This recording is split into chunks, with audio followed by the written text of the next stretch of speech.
Hello friends, welcome to ThinkerViews podcast where we share our book reviews with you. We love to explore all kinds of popular entertaining stories. While there are heaps of books and TV shows targeted at the teenage girls, teenage boys also have a lot aimed at their minds and their pocket money, be it video games, computer games, television and web shows for streaming, or good old-fashioned adventure books. Looking at this segment of adventure books, we have shared with you examples like I Am Number 4 series featuring teenage alien superhero by Pittacus Lore, also adventure stories by authors like Deepak Dalal with his Vikram Aditya series. You can see Ladakh adventure review on our blog from him. And in the ever-intriguing world of sleuths and spies, we have Feluda mysteries. One of such other widely successful teenage hero is Alex Rider. Created by Anthony Horowitz, this series has more than a dozen books, movies, and a popular TV series featuring the teenage spy star of MI6.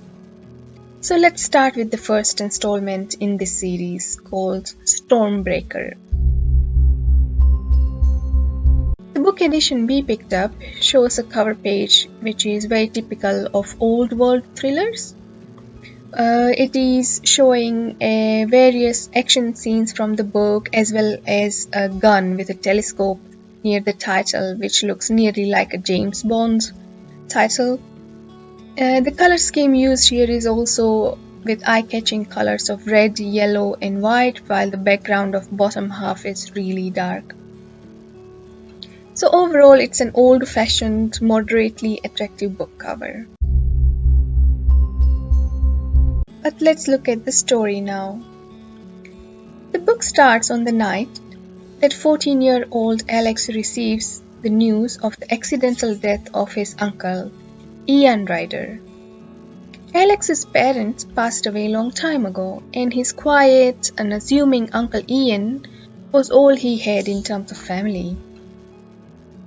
As Ian spent a lot of time away as part of his banking job, a young American lady called Jack looks after Alex.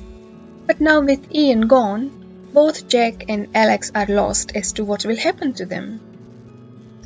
And then Ian's boss, Mr. Blunt, shows up at the funeral, and things start to get a bit mysterious. When Alex comes back to the house after the funeral, he finds that his uncle's home office has been unlocked and all his stuff has been stolen.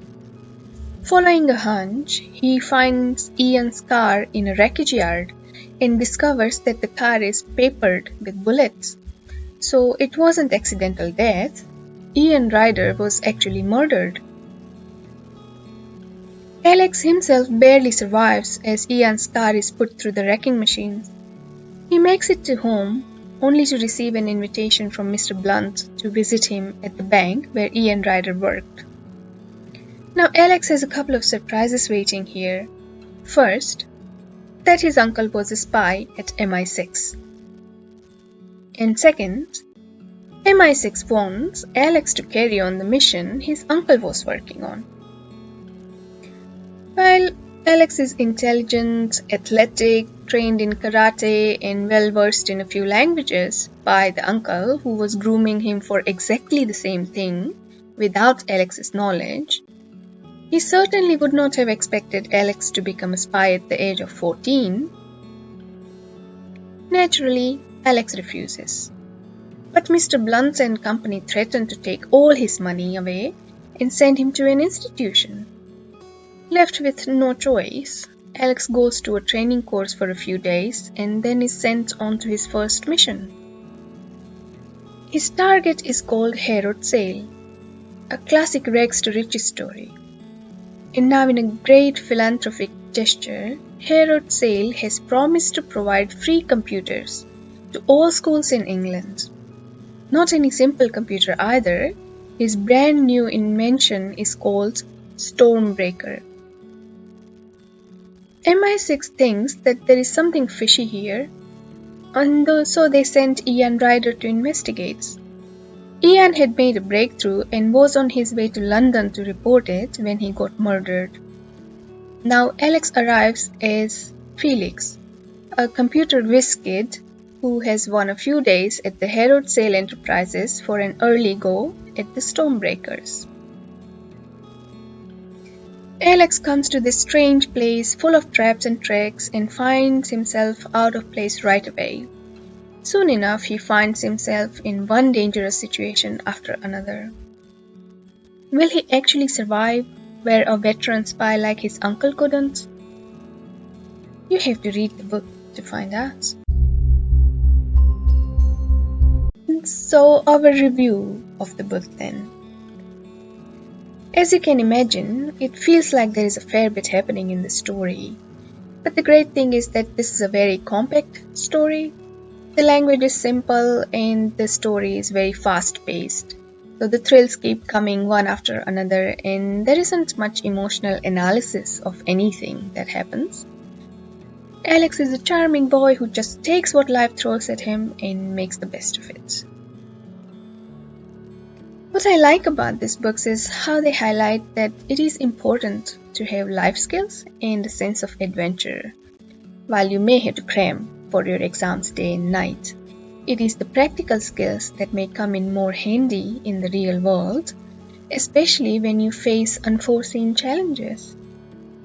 While most of us have a sheltered life with parents who constantly remind us to study hard at this age, it is always good to have a balance of social skills and ability to survive in the day-to-day world if you suddenly were left on your own.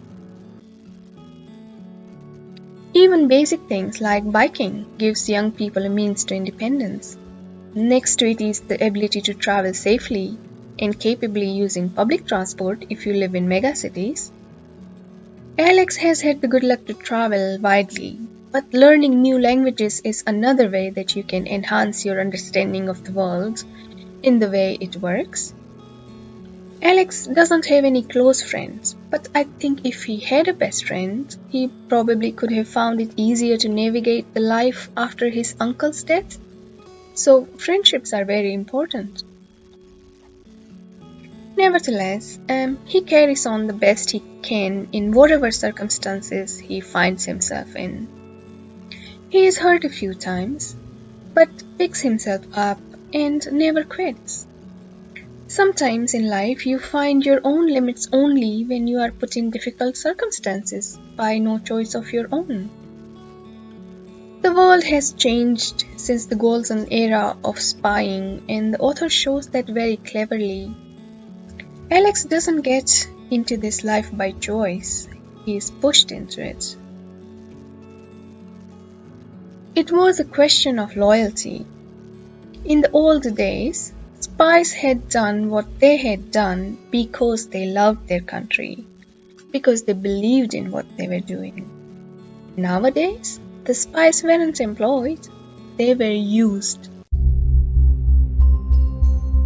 So to summarize, we enjoyed the book and will rate it at around 7.5 stars out of 10. You will too if you are looking for exciting adventure stories which you can read in a few hours and then move on to the next one. So please let us know if you're already a fan of Alex Rider series. How do you like the books or the TV shows or the movie? Are there any other adventure stories that you would like us to review here at ThinkerViews? And until the next time, thank you for listening.